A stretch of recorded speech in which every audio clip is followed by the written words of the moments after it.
حضرت عبداللہ بن عمر رضی اللہ تعالی عنہما فرماتے ہیں، رسول پاک صلی اللہ علیہ وسلم نے مجھ سے فرمایا، کن فی الدنیا کأنک غریب او عابر السبیل، کہ اے عبداللہ دنیا میں ایسے رہ جیسا کہ کوئی اجنبی یا مسافر ہوتا ہے۔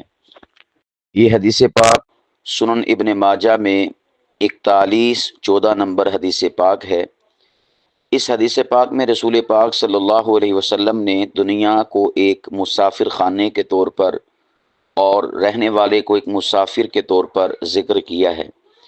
اس حدیث پاک کا صحیح مفہوم ہمیں سمجھنا چاہیے۔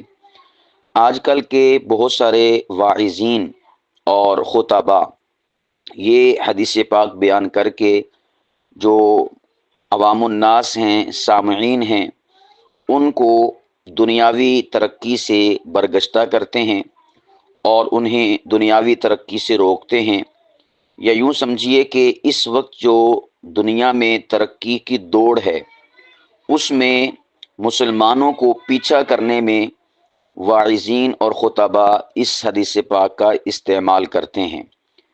اس کا پھر رد عمل کیا ہوتا ہے، ریئیکشن کیا ہوتا ہے، نتیجہ کیا ہوتا ہے کہ جب یہ حدیث پاک سنی جاتی ہے کہ اللہ کے نبی نے فرمایا دنیا میں ایسے رہو جیسا کہ کوئی اجنبی یا مسافر ہوتا ہے، تو سننے والے پھر اپنا وہ جو لمبی سوچ ہے دنیاوی ترقی کے حوالے سے اسے پست کر دیتے ہیں، اسے محدود کر دیتے ہیں، احساس کمتری کا شکار ہو جاتے ہیں کہ بھئی جب دنیا میں رہنا ہی نہیں یا دنیا ہے ہی مسافر خانہ تو ہمیں اتنی تگ و دو کرنے کی کیا ضرورت ہے۔ نقصان کیا ہوتا ہے کہ پھر جو کفریہ طاقتیں اور کفریہ لوگ ہیں وہ دنیا پر راج کرتے ہوئے دکھائی دیتے ہیں، دنیا میں ترقیات کرتے ہوئے دکھائی دیتے ہیں، جبکہ مسلمان بیچارے اس دوڑ میں پیچھے رہ جاتے ہیں۔ سب سے پہلے اس حدیث پاک کا صحیح مفہوم ہمیں سمجھنا چاہیے۔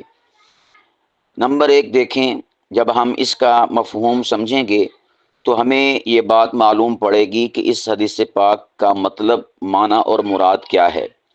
اور نمبر 2 پہ جو مسلمان اس وقت تنزلی کا شکار ہیں، ہم اس کا راستہ روکنے میں اپنا کردار ادا کریں گے اور مسلمانوں کو دوبارہ سے ترقی کی راہ پر ڈال دیں گے۔ اب دیکھیں یہ جو حدیث پاک ہے، نمبر 1 رسول پاک صلی اللہ علیہ وسلم نے حضرت عبداللہ بن عمر رضی اللہ تعالی عنہما کو اسپیشل فرمایا تھا۔ حدیث پاک میں الفاظ ہیں کہ حضرت عبداللہ فرماتے ہیں کہ رسول پاک نے میرے کندھے کو پکڑا اور فرمایا کہ اے عبداللہ کن فی الدنیا، تو دنیا میں ایسے رہ جیسا کہ کوئی اجنبی یا مسافر ہوتا ہے۔ تو گویا کہ یہ اسپیشل حکم تھا حضرت عبداللہ بن عمر کو۔ اب دیکھیں یہاں پر کہ رسول پاک علیہ الصلوۃ والسلام کی ذات بابرکت، ایک ہوتا ہے عمومی حکم مسلمانوں کے لیے یا ایک اجتماعی حکم، اس حدیث پاک کا اجتماعی حکم نہیں ہے، اس حدیث پاک میں خصوصی حکم ہے حضرت عبداللہ بن عمر کو۔ رسول پاک علیہ الصلوۃ والسلام کا مزاج یہ تھا کہ آپ صلی اللہ علیہ وسلم لوگوں کی نفسیات کا جائزہ لیتے تھے، نفسیات کا جائزہ لینے کے بعد آپ صلی اللہ علیہ وسلم انہیں دنیا میں رہنے سے متعلقہ رہنمائی اور ہدایت فرمایا کرتے تھے، جیسا کہ مختلف صحابہ کرام کو کسی نہ کسی بات میں رہنمائی فرمائی، تو اسی طرح یہ والی اسپیشل رہنمائی حضرت عبداللہ بن عمر کے لیے تھی۔ یا اس کو یوں بھی کہا جا سکتا ہے، چلیں میں اس حدیث پاک کو عمومی بھی کر دیتا ہوں اور خصوصی بھی، کیونکہ بعض لوگ کہیں گے کہ اگرچہ خصوصی طور پر حضرت عبداللہ کو کہا گیا تو اس میں یہ تو نہیں ہوتا کہ پھر اس طرح تو بہت کہہ لیں کہ احادیث مبارکہ وہ کم پڑ جائیں گی اپنے احکامات کی عمومیت کے حوالے سے، تو میں اس کو عمومی بھی بنا دیتا ہوں اور خصوصی بھی۔ عمومی کیسے؟ خصوصی تو آپ کو سمجھ آ گئی کہ یہ اللہ کے نبی نے حضرت عبداللہ بن عمر کو اسپیشل فرمایا تھا، سبھی کو نہیں۔ سیکنڈ پہ ہم اس کو جب عمومی بنائیں گے تو وہ اس طرح سے کہ جو شخص حضرت عبداللہ بن عمر کا مزاج رکھتا ہے اس شخص کو چاہیے کہ وہ اس حدیث پاک کو اپنے لیے سمجھے۔ تو اب کافی سارے مسلمان اس حدیث پاک میں آ جائیں گے اور یہ حدیث پاک اور اس میں حکم عمومی بن جائے گا۔ تو اس میں گویا کہ خصوصی بھی حکم آ گیا حضرت عبداللہ بن عمر کے لیے، اور عمومی بھی آ گیا کہ جو مزاج عبداللہ بن عمر رکھتے ہیں تو وہ اس حدیث پاک کو اپنے لیے نبی پاک علیہ الصلوۃ والسلام کا فرمان سمجھیں، حکم سمجھیں اور رہنمائی اور تربیت سمجھیں کہ حضور نے مجھے فرمایا کن فی الدنیا کا انا کا غریب او عابر سبیل، کہ تو دنیا میں ایسے رہ جیسا کہ کوئی اجنبی یا مسافر ہوتا ہے۔ اب سوال یہ پیدا ہوگا کہ مزاج عبداللہ بن عمر کیا تھا؟ تو مزاج عبداللہ بن عمر میں ویسے تو اس کے اوپر ڈیٹیل گفتگو ہو سکتی ہے، مختصراً عرض کر دیتا ہوں کہ حضرت عبداللہ بن عمر رضی اللہ تعالیٰ عنہ یہ دنیاوی جھنجھٹوں میں نہیں پڑتے تھے، یہ دنیاوی جو مشغولیات اور مصروفیات ہیں ان میں زیادہ ٹائم نہیں دیا کرتے تھے۔ بعض لوگوں کی طبیعت ہوتی ہے کہ وہ دنیاوی کاموں میں زیادہ مشغول ہوتے ہیں، جیسے بعض لوگ بازاروں میں جانا ان کو پسند ہوتا ہے، ہوٹلز میں جانا پسند ہوتا ہے، مختلف ریسٹورنٹس ہوتے ہیں ان میں جانا پسند ہوتا ہے، آؤٹنگ کے لیے جانا پسند ہوتا ہے۔ تو بعض ایسے ہوتے ہیں کہ بس وہ گھر میں چپکے رہتے ہیں۔ یہ مختلف قسم کے مختلف مزاج کے لوگ ہمارے معاشرے میں پائے جاتے ہیں۔ تو وہ لوگ اور وہ افراد کہ جن کا دنیا گھومنے کو دل نہیں کرتا اور دنیا میں اس طرح سے موونگ کرنا جیسا کہ لوگ کرتے ہیں یہ کرنے کو دل نہیں کرتا، اور وہ خلوت پسند ہوتے ہیں، تنہائی پسند ہوتے ہیں، الگ تھلگ رہتے ہیں، بس اپنی موج مستی میں رہتے ہیں، یا اسی طور پر ان کا دھیان ذرا آخرت کی طرف زیادہ ہوتا ہے، تو ایسے لوگ وہ گویا کہ مزاجی عبداللہ بن عمر رضی اللہ تعالیٰ عنہما سے مطابقت اور موافقت رکھتے ہیں۔ تو ایسے لوگوں کو حکم ہے کہ دنیا میں ایسے رہو جیسا کہ مسافر یا کوئی اجنبی۔ یہ میں نے اس کا مفہوم بھی آپ کے سامنے واضح کر دیا۔ تو جن کا یہ مزاج ہے وہ اس حدیث پاک پر عمل کریں۔ اچھا، اب یہ جو بات کی جاتی ہے واعظین کی طرف سے کہ اس حدیث پاک کا مطلب اور مفہوم یہ ہے کہ دنیا میں آپ نے زیادہ کچھ نہیں بنانا اور زیادہ آپ نے کوئی لمبی سوچیں نہیں اپنی بنانی، بلکہ آپ نے جو ہے مسافروں کی طرح رہنا ہے۔ اور پھر بتایا جاتا ہے کہ جی مسافر کیا کرتا ہے، مسافر کون سا کوئی پورا گھر اٹھا کر سفر میں، گاڑی میں، ٹرین میں، جہاز میں لے جاتا ہے، بس وہ جو ضروریات سفر ہیں انہی کو لے کر جاتا ہے۔ تو اس طرح سے کہا جاتا ہے کہ بھئی دنیا میں زیادہ نہ سوچو، زیادہ نہ کرو، یہ نہ کرو، وہ نہ کرو، بس محدود سی دنیا، محدود سا سفر، اس کا زادرہ، اسے پکڑو اور اللہ اللہ خیر صلاح۔ یہ ایک تربیت میں نے مختصراً عرض کر دی، ورنہ اس کے اوپر پورے پورے بیان ہوتے ہیں، خطاب ہوتے ہیں، واعظ ہوتے ہیں، کہا جاتا ہے کہ آپ ایسے کریں۔ تو اس وجہ سے پھر سوچ، چونکہ لفظوں سے اور ان جملوں سے ہی انسان کی سوچ، کردار اور کریکٹر بنتا ہے، تو لوگ پھر اس طرف چل پڑتے ہیں کہ ہمیں دنیا میں سفر نہیں کرنا، دنیا میں آگے نہیں بڑھنا۔ تو میں یہاں پر پہلے تو میں نے اس حدیث پاک کا ایک مذہبی حوالے سے پہلو، اخروی حوالے سے پہلو، تصوف کے حوالے سے پہلو وہ واضح کر دیا۔ سیکنڈ پہ میں یہاں پر جو لفظ ہے کہ تو دنیا میں ایسے رہ جیسا کہ کوئی مسافر ہوتا ہے، جس کے اوپر زیادہ فوکس کر کے لوگوں کو سفر کی مثال دے کر اس بات پر آمادہ کیا جاتا ہے کہ آپ نے دنیا میں اتنا ہی جوڑنا، اکٹھا کرنا ہے، یا اتنا ہی آپ نے کہہ لے کہ دنیا میں کوئی کام کرنا ہے، کوئی اپنی ٹیلنٹ اور صلاحیت کو بروئے کار لانا ہے کہ جس میں فقط ایک مسافرانہ زاد راہ کی جھلک پائی جائے۔ تو یہ ایک تربیت دی جاتی ہے۔ میں اس چیز کو بھی آپ کے سامنے واضح کر دوں اور اس لفظ کو اور اس لفظ کے معنی، مراد اور مطلب کو بھی کھول دوں۔ وہ یہ ہے کہ دیکھیں، سوال یہ پیدا ہوتا ہے کہ جب کوئی شخص سفر کرتا ہے تو آیا سفر کے دوران وہ پورے سفری معاملات اور سفری جو اس کا وقت ہے اس سے متعلقہ چیزیں لے کر گھر سے نکلتا ہے، یا ادھوری چیزیں لے کر نکلتا ہے؟ جو سفر میں اسے کام آنی ہیں وہ پوری چیزیں لے کر نکلتا ہے یا ادھوری؟ اور پھر آپ دیکھیں کہ اگر بالفرض وہ کسی وجہ سے ادھوری چیزیں لے کر نکلے، یا اس کو آپ یوں کہہ لیں کہ بھول ہوگی اس وجہ سے لے کر نکلا، یا اس نے اسے جان بوجھ کے اگنور کر دیا، بھی خیر ہے کوئی بات نہیں، اس وجہ سے نکلا، تو آیا اسے سفر میں دشواری ہوتی کہ نہیں ہوتی؟ ہوتی ہے نا۔ تو اللہ کے نبی نے فرمایا تھا کہ دنیا میں ایسے رہ جیسا کہ مسافر ہوتا ہے، یعنی کہ مسافر اپنے جو زاد راہ کو لیتا ہے نا، تو ایسے آپ نے جو ہے دنیا میں رہنا ہے۔ تو اب جو مسافر ہوتا ہے وہ سفر کے دوران جو جو ضرورت ہوتی ہے اس شے کو وہ ساتھ لے کر جاتا ہے سفر کے دوران۔ اب مثال کے طور پر پیسوں کی ضرورت ہے، تو کیا پیسے لے کر جاتا کہ نہیں جاتا مسافر؟ بالکل۔ کپڑوں کی ضرورت ہے، کپڑے لے کر جاتا ہے۔ پانی کی بوتل کی ضرورت ہے، وہ لے کر جاتا ہے۔ کھانا لے کر جاتا ہے۔ آج کل کے زمانے میں ریسٹورنٹ موجود ہیں، تو اس کھانے کے لیے وہ پیسے لے کر جاتا ہے کہ میں نے راستے میں کھانا کھانا ہے۔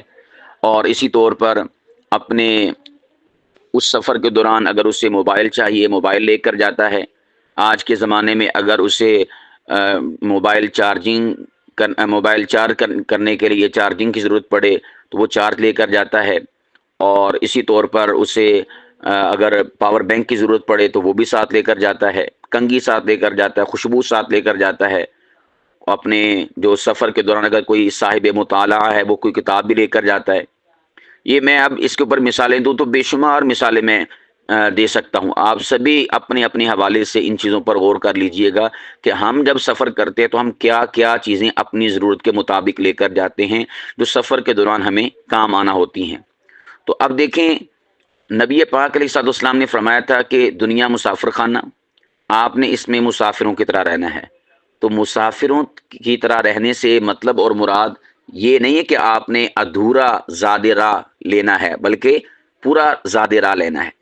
اور اس پورے زاد راہ میں دنیا میں جو جو ہمیں رہنے کے لیے ضرورت ہے، جس جس شے کی، ہمیں اس شے کو اختیار کرنا ہے، اس شے کو ہمیں لے کر اپنے اس سفر کو چلنا ہے اور نکلنا ہے، اپنے سفر میں مصروف رہنا ہے۔ اب آپ خود سوچیں کہ کیا اس دنیاوی سفر کے لیے ہمیں پیسوں کی ضرورت نہیں؟ بالکل ہے۔ تو پھر یہ واعظین اور خطباء پیسوں کی نفرت ہمارے دلوں میں کیوں بٹھاتے ہیں؟ کیا دنیا میں سفر کرنے کے لیے، دنیا میں جینے کے لیے ہمیں خوراک اور پانی کی ضرورت نہیں؟ تو پھر ان چیزوں سے ہمیں برگشتہ کیوں کرتے ہیں؟ کیا دنیا میں سفر کرنے کے لیے ہمیں جو اقوام عالم جن چیزوں میں ترقی کر رہے ہیں، جیسا کہ آج کی جدید دنیا، جدید آلات اور مشینری، کیا ہمیں دنیا میں رہنے کے لیے، دنیاوی سفر کے لیے ان چیزوں کی ضرورت نہیں؟ یقیناً ہے۔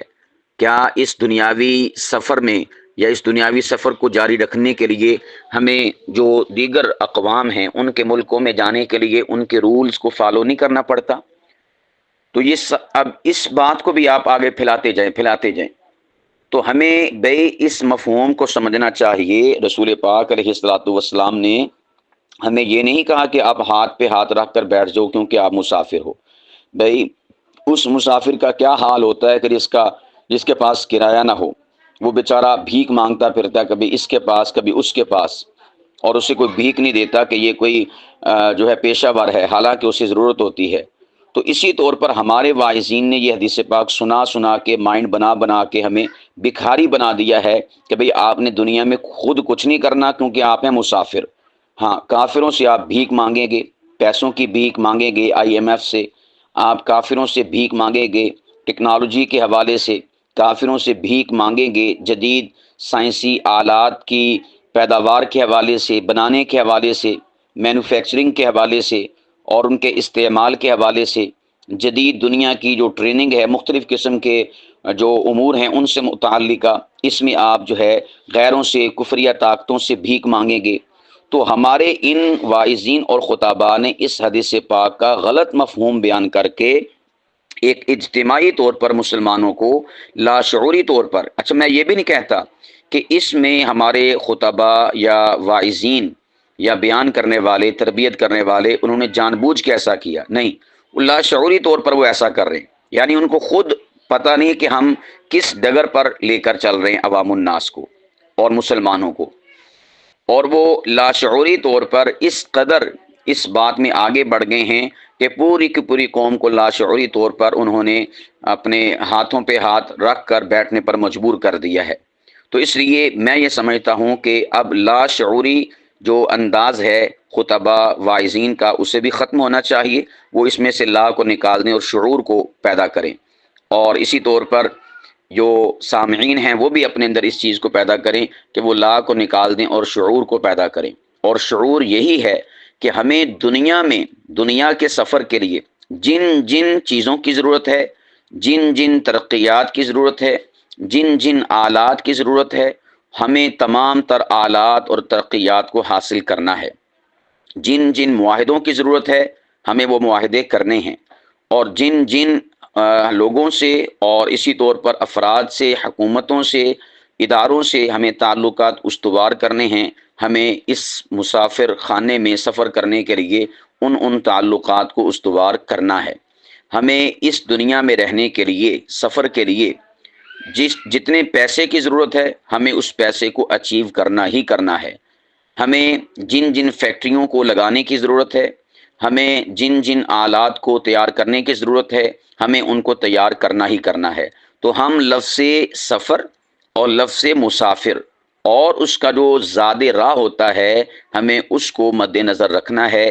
رسول پاک صلی اللہ علیہ وسلم کے فرمان کا قطعاً مطلب وہ نہیں جو بیان کیا جاتا ہے کہ آپ بالکل ننگے دڑنگے ہو جائیں، ایک پائی بھی اپنے پاس نہ رکھیں اور بالکل ہاتھ پہ ہاتھ رکھ کر بیٹھ جائیں، اللہ اللہ خیر صلی اللہ، فقیروں بکھاریوں کی طرح زندگی گزاریں، ہرگز نہیں۔ اس کے اوپر میں اور کافی سارے دلائل دے سکتا ہوں احادیث نبویہ سے کہ رسول پاک صلی اللہ علیہ وسلم اس حوالے سے کتنے سینسیٹیو اور حساس تھے۔ اللہ کے نبی نے یہ دعا نہیں مانگی کہ اے اللہ میں تجھ سے فقر اور مفلسی اور تنگ دستی کی سے پناہ مانگتا ہوں کہ میرے اوپر ایسا وقت نہ آئے۔ تو یہ کس بات کی علامت ہے؟ رسول پاک علیہ الصلوۃ والسلام اپنی امت کو اپاہج نہیں دیکھنا چاہتے، بے یار و مددگار نہیں دیکھنا چاہتے۔ تو اس لیے خدا را ہم اس حدیث پاک کے مفہوم کو سمجھیں، جو صحیح مفہوم ہے وہ لوگوں کے سامنے بیان کریں۔ اور وہ خلاصتاً اگر میں آپ کے سامنے عرض کر دوں وہ یہ ہے کہ ایک مسلمان کو اس موجودہ دنیا میں یا آئندہ جو بھی دنیا بنتی چلی جائے گی مستقبل اور فیوچر میں، اس کے جو جو دنیاوی تقاضے ہیں، جو دنیاوی ضروریات ہیں، ہمیں ان تمام تقاضوں کو سمجھنا بھی ہے، ان تمام تر ضروریات کو پورا کرنا بھی ہے، اور ان ضروریات اور تقاضوں کو پورا کرنے کے لیے جن جن چیزوں کی ہمیں ضرورت ہے ہمیں دنیا میں رہتے ہوئے وہ کچھ کرنا ہے۔